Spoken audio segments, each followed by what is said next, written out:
In 1947, when partition actually was decided, Assam had two categories of Muslims. One were the immigrant Muslims who were under colonial sponsorship. They had come to Assam as immigrants. And the trickle had become almost like a flood later on by the 1930s. And by 1940s, the flood has increased, and they have their own leaders like Vasani, for example, who himself was a Maulana, also a red or left leader. But he's the Maulana who was a radical. He demanded present reforms in the present conditions, demanded reforms from the government for the present. Same man changed. In fact, very few people know Vasani was seen as an avatar, as a millenarian leader by the people, because there was this idea among the immigrant Muslims that there will be a God-sent man who will come and bring us in a land of plenty and settle us down. Vasani was seen as that, and that was his appeal was very strong. Now suddenly, and after just before partition, he changed his idea. The man who not only came to Assam, he wanted more and more immigrants to come to Assam. He fought tooth and nail against all the reforms of the Assam government, that the Muslims should be settled in this area. They should be given land right and permanent citizenship and all that. Same man leaves for Pakistan, leaving these people in the lurch. That was quite a panic for the immigrants. The second category of Muslims in Assam was the indigenous Assamese Muslims, whom Shihabuddin Talish called that they are hardly Muslims. They are Assamese speaking. Now, one of them was Muhammad Sadullah, who was the 4-time Prime Minister, they call Prime Minister, but actually the Chief Minister of Assam.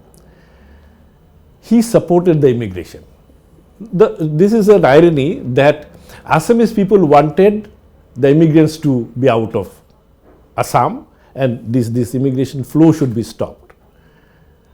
But Sadullah, though he is an Assamese and Muslim, unlike other Assamese Muslims, he encouraged them to come and settle. He in fact gave them more lands. One of his reasoning was that during the Second World War, Assam was expected to cover, because it was expected that the Second World War will be fought on Northeast India. And for that he was expected to raise huge revenue. And where from the revenue came? He gave an interview in most probably Times of India. Then he said the budget of Assam is much less than the budget of Bombay Municipal Corporation. We have so much, because the entire revenue that came from tea was going to into the pockets of the tea planters. The revenue, the royalty that came from oil and coal, it was so less. It was taken by the central government, but the royalty given was very, very less to Assam. He said, with this money I cannot run the administration during the war time. So what he did, he produced a scheme by which more and more land would be granted to the immigrants, and as a result the revenue that will be generated, that will go to the use of wartime necessity. And that's what Webel, the governor, called it. It is not his grow more food scheme, it is grow more Muslim scheme. So, but his idea was different, that I needed to do that to generate the money, because nobody was thinking that India was going to become independent. So he was thinking, I have to run the government, and he was the chief minister. So when independence came, he was not only responsible for bringing a lot of immigrated inflow into Assam, he was unnecessarily blamed for this, because the project, actually the project that he had of Grow More scheme, actually it was not passed. People say in this scheme he brought a lot of Muslim and settled. But this budget was not approved by the governor. So it was not implemented at all. So, but poor man, he got blamed for that despite being an Assamese, you brought so many Bengali Muslims here and settled, which is true. Second thing is, when partition was announced, he supported partition. By that time, he was an independent Muslim. He did not belong to Muslim League. By then, he became a member of Muslim League just before independence, member of the Muslim League. He supported partition because he felt if partition, Assam should be included in Pakistan. He supported that scheme.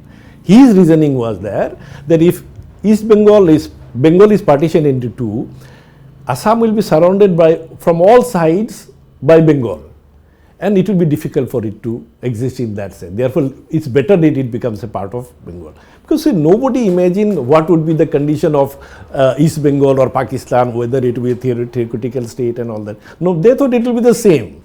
It will just be two different states and life will be similar. So he thought if Assam becomes a part of Pakistan, instead of being isolated and surrounded from all sides Bengal, it will be a part of Bengal, part of East Pakistan, and it will not have any problem.